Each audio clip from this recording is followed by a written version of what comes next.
there are some weird phenomenons that happen when people use menstrual cups. Can you use this if you are a virgin? I guess if you're like really constipated or something and you're pushing really hard, is it gonna get stuck? I'm scared it'll be stuck inside of me forever. Hi guys!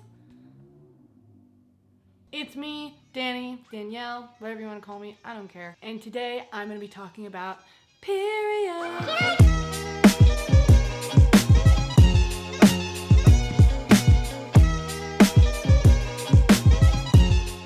I never thought I would be so excited to discuss this. I honestly used to be very uncomfortable talking about it, but guys, times have changed, okay? It's 2020, vagina isn't a bad word, periods aren't awkward to talk about, or they shouldn't be at least. It's not a big deal. If you have a vagina, you probably bleed out of it. So let's just get right into it. Today, I'm gonna be talking about menstrual cups. And the reason why I'm telling you guys about these is because not only are they just amazing, like in general for periods, in general, for your wallet, for your body, for everything, but also they're so good for the environment, like so much better than using single-use pads and tampons if that's what you use right now, which I'm pretty sure that's what most people use. Before I get into this, I just want to say that using a menstrual cup, it's not for everyone, but I really do believe that with patience and some time stretching yourself, I guess, mentally, it can be for most people. If you are a pad wearer who has never liked tampons and doesn't like the idea of putting something inside of you, you're not gonna like a menstrual cup. You're just not. But if you are a tampon wearer and you're comfortable with that and you're good going exploring in your nether regions, then you're good to go. You're totally gonna figure this out. It's gonna be fine. There's a learning curve for everyone, regardless of how comfortable you are. I'm very comfortable with tampons, and I still had a learning curve because you still have to understand how to put it in, how to take it out, how to get it right, and how to do it correctly for your cycle. So with that being said, we're gonna move forward. Just keep in mind that it's not for everyone, but I do believe everyone who tries it and gives it a chance and gives themselves time can figure it out. I'm gonna get into what it is, how to use it, and any questions that you guys may have for me so I can really give you a full, well-rounded explanation. So if you wanna start using it yourself, you feel comfortable and informed. So let's get into it. And before we start, just make sure you follow me on Instagram at Calleiro, and don't miss my videos every Wednesday and Sunday. I post twice a week. Okay, so just to start, what the hell is a menstrual cup? These are two menstrual cups. They're the same brand. This is the Salt Cup. This video isn't sponsored. This is the only brand that I have. It's the only one that I use. And this is their duo pack, so it comes in a small one and a large one, just for size reference. This is my cell phone next to the Salt Cup, so you can see it's not huge. It's pretty small. That's the smaller one. This is the bigger one. What a menstrual cup is a silicone cup that folds up real tight, goes inside of your vagina.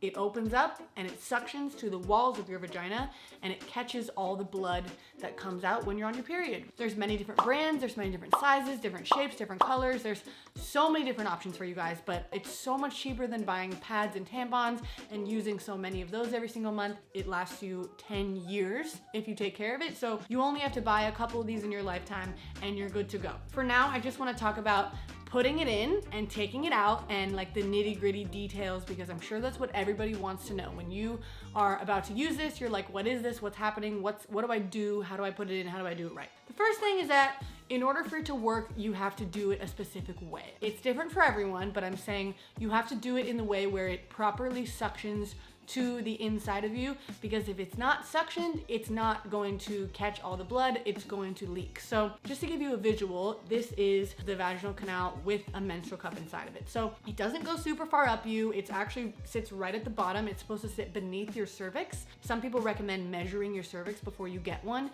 to see how high or how low it is, and that will kind of tell you whether you need a small cup or a larger cup. I haven't done that yet because I haven't had the need to, but some people have found it very helpful. So if you want to know how to measure your cervix, just look it up. It's a little bit intimate of a experience, but some people find it very helpful. The way that you put it in, basically there's lots of different folds. There's tons of different ways you can make it small to put it inside of you. This is the one that I use, and it's the C fold. So it looks like a C, as you can see. I know it looks a little funky. And what I do is I use 2 hands when putting it in. So I usually stand up when I put it in. While I'm holding it shut with this hand, I use the other hand to push it up. and this one tends to get up in there.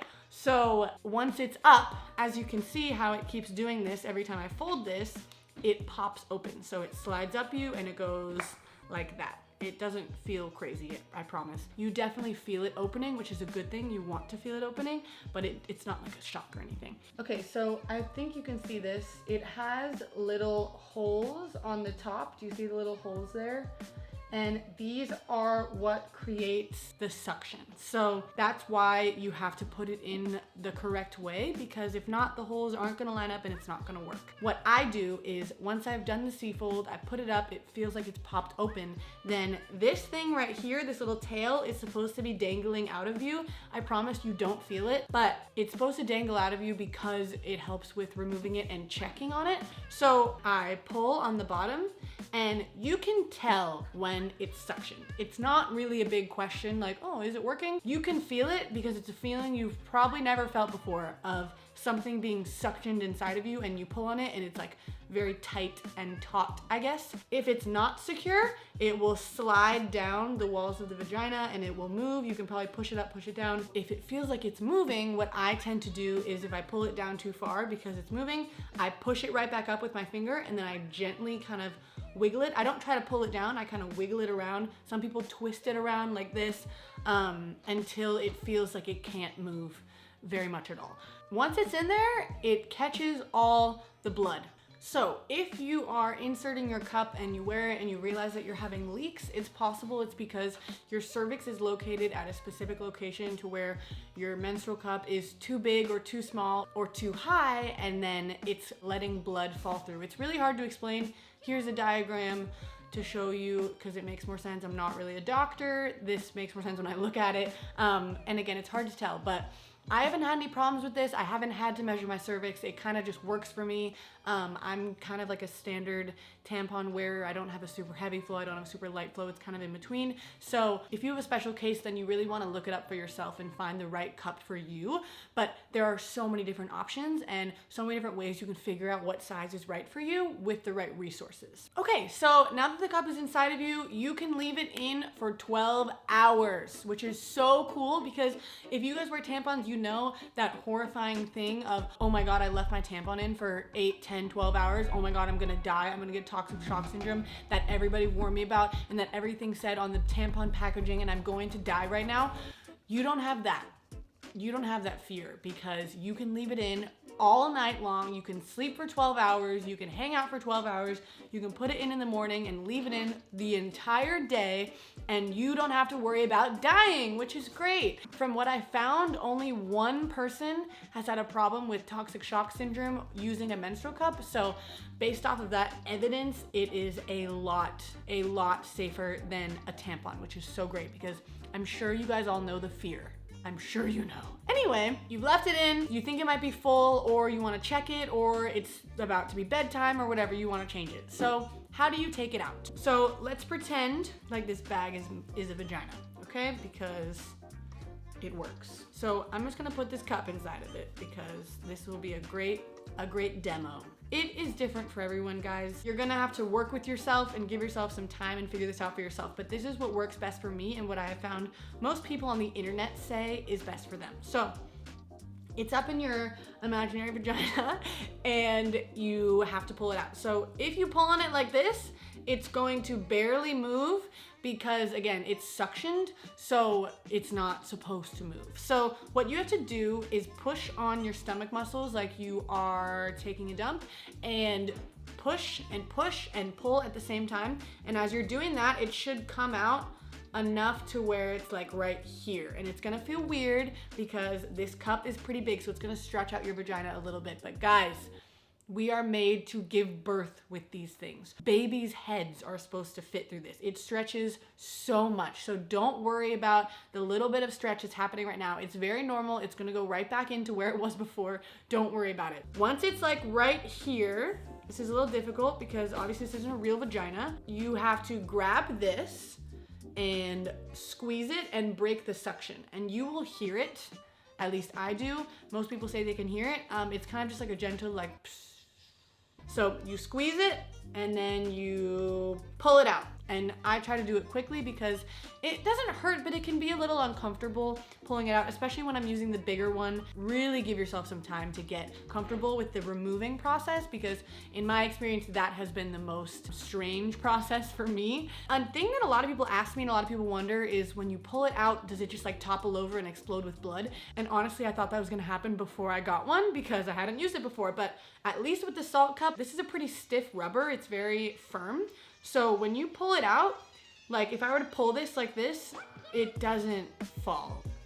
Yeah, it's like, it's really hard to topple over. So no, it's not gonna explode all over your hands. It's not gonna tip over. You have to physically dump it out. The cleaning process, once you pull it out, can be a little bit messy because the outside of the cup will have blood on it. It won't be a ton because it's only a little bit, but it will have a little bit of blood on it. So you're probably gonna get a little bit on your fingers and you're going to have to be touching a dirty cup. So here's what I do. I pull it out. I generally pull it out either when I'm in the shower or on the toilet, and then I take toilet paper or a wipe and just kind of wipe it down, or even place some toilet paper on the ground and just set it down on the ground just so I can finish my business. And then I get up, go to the sink, and then I rinse the cup out, and then I wash my hands, and then I usually wash the cup as well. You don't have to wash the cup every single time you take it out. You definitely need to rinse it, but I wash it every single time just because I like to be clean. So I wash it with the Dial Gold unscented antibacterial soap. I really think you need to use an antibacterial soap,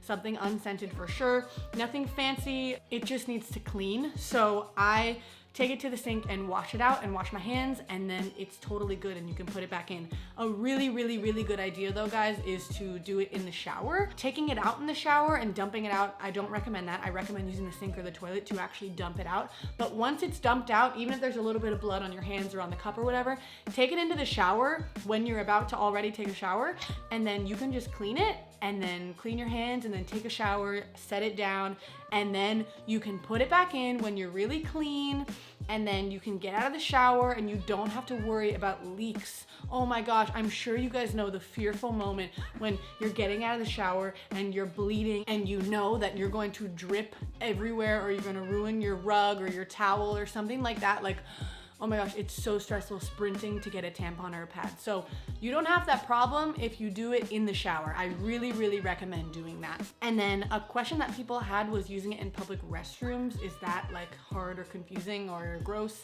If you can avoid using it in public restrooms, I have not had to use it in a public restroom yet. Some people say that it is more annoying, but the beauty of the cup is that you leave it in for 12 hours. So if it's suctioned right and you've gotten the right size for your period and everything like that, then you won't have a problem leaving them for 12 hours, and you can probably go to public restrooms and do everything and live your life, and you won't have to take it out until you get home. However, if you are in a public restroom on a road trip or something like that and you absolutely have to take it out, then just keep wipes around you or use toilet paper to clean it off if you don't have wipes. Some people have like a to-go like spray that they use or whatever. I'm sure you can buy that too. Keep something with you to clean off your hands enough to go wash your hands so it's not like everywhere on your hands when you're in the bathroom, and then to wipe off your cup so that you can put it back inside of you. Okay, so now I'm gonna answer a couple questions just to make sure I didn't miss anything, and then I will be done. You guys had a lot of questions on Instagram, and if you want to follow me and be involved in my next polls or questions that I have for my videos, definitely go follow me. But for now, here's what people said to me. A really big question was, does it hurt? And in my experience, no, it doesn't hurt to put in, it doesn't hurt to take out. It definitely can be uncomfortable because if you're used to wearing tampons, it's wider, so it feels different than a tampon. However, once it's inside of you and you start living your life, you don't notice it at all. Like if you put it in correctly, you do not feel it at all. Even more than a tampon, it is so comfortable. I've been wearing tampons for years and I still had issues with comfort, and sometimes when the tip of the tampon is too low, and you know that feeling where it feels like it's scraping your vagina. Ugh.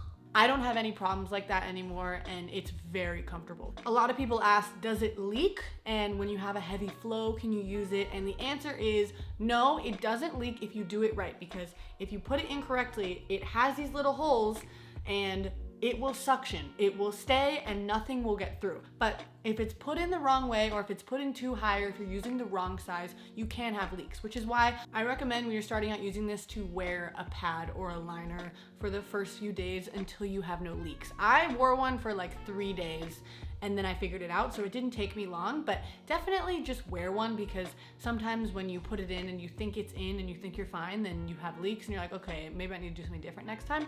So definitely just give yourself some time to figure it out. The last thing I want to mention is that some people get thinks, which are period underwear. Some people use those for their period entirely. So if you're a pad person and you want to switch to something zero waste, you can get thinks and use those for your entire period. But I don't like that idea. I've never liked pads. So I'm thinking of getting thinks just as like a liner, so I can wear it like just in case, so I don't have to buy any pads or liners or anything like that. So that's a really good option if you want to get a menstrual cup and a couple pairs of thinks. A lot of people asked, do you have to change it every time you go to the bathroom, or does it interfere with peeing or doing number 2? No, it does not. It should not. I guess if you're like really constipated or something and you're pushing really hard, then it will move lower. But I mean, I've heard some people had it like come out because they were pushing really hard. In that case, I would suggest just like putting your hand there and holding on to it if you're comfortable with that. But I would rather do that over it falling out into the toilet, or just take it out right before if you're really scared. It should not interfere with any of those things. And in my experience, it is so much more hygienic, oh my God, than a tampon string, because you guys know, like, you pee and it gets all over the tampon string and it's disgusting. This thing is made of rubber, so it's not absorbing your pee and it's not getting everywhere and being disgusting. So you can wipe it off super easily after going to the bathroom. So no, it shouldn't interfere with anything. A really big question I got was, can you use this if you are a virgin? And yes, if you're comfortable using tampons and those fit inside of you, you're totally fine. I know that there are different sizes. Like I said, this set that I got, it was a 2-pack. It came with a large and a small. This definitely would fit inside of a small vagina. It's very tiny, but there's ones that are even smaller than that. Anyone can use this 100%. You just have to find the right cup for you. There are so many different brands with so many different styles and shapes, so you'll definitely be able to find one for yourself. Just look it up. Some people asked, is it gonna get stuck? I'm scared it'll be stuck inside of me forever. Not in my experience. I'll put my diagram up here again just to reiterate, but the menstrual cup is not supposed to be really high in your vagina. If you're comfortable reaching up and grabbing it, then you can put it a little bit higher depending on the height of your cervix, like I said before, but it's supposed to be kind of right at the base, and this tail is supposed to stick out the bottom. So you're supposed to be able to grab it at any time and pull it out, or at least reach up and grab it easily. If you do something weird, or if you put it in wrong, then it's possible you'll put it in too high and it'll get stuck, but it's not likely. I do want to mention while I'm answering these questions that there are some weird phenomenons that happen when people use menstrual cups. For example, some people experience less cramps. I know I had that experience, and I know a lot of people did as well. If you get cramps from tampons, menstrual cups may give you less cramps or give you no cramps at all, which is awesome. And also, something that happened with me is my period was like 3 days shorter, which is crazy. I usually have like a 7 to 10 day period, and it was like 5 days or 4 days, which is unheard of for me. So that was really cool, and I looked it up, and apparently a lot of people have that experience too with short periods. So okay, that's all the questions that I'm gonna answer today. If you have more questions, look it up. There's doctors and YouTubers and people who talk about menstrual cups and how to do it properly. So educate yourself and do it right. You will not be let down, I promise. If you do it right, you will have the easiest period you have ever had, the least painful, possibly the shortest. It will just be the best experience, and not to mention, you will be lowering your footprint greatly by not using any single-use pads or tampons ever again. That's so cool. Okay guys, I hope that you guys feel a little bit more educated and confident if you want to get a menstrual cup. I recommend the Salt cup, but honestly guys, I haven't used a lot of other brands. I'm sure there are some really great brands out there. So read the reviews, look it up for your own body, and pick the best one for you. And please let me know if you try one out in your experience. Everyone who has used one, who's talked to me about them, has said that it's the best thing ever. I really, really, really recommend trying this out. Give yourself even a couple different cycles. Give yourself like 2-3 periods to really try it out and get it right. And if you absolutely hate it, you can never use it again, but at least try it. Give it a shot, because I'm pretty sure it's gonna change your life. Make sure to subscribe and turn on the notifications so you don't miss my twice a week videos, and follow me on Instagram. Leave a comment below if you've used a menstrual cup before, and maybe we can start a little discussion in the comments of like how to use it and what people do and their preferences and their favorite brands. If you have a specific situation and you use a specific brand for that situation, definitely comment and let people know so that they can find some help in the comments. Thank you guys so much for watching. Bye!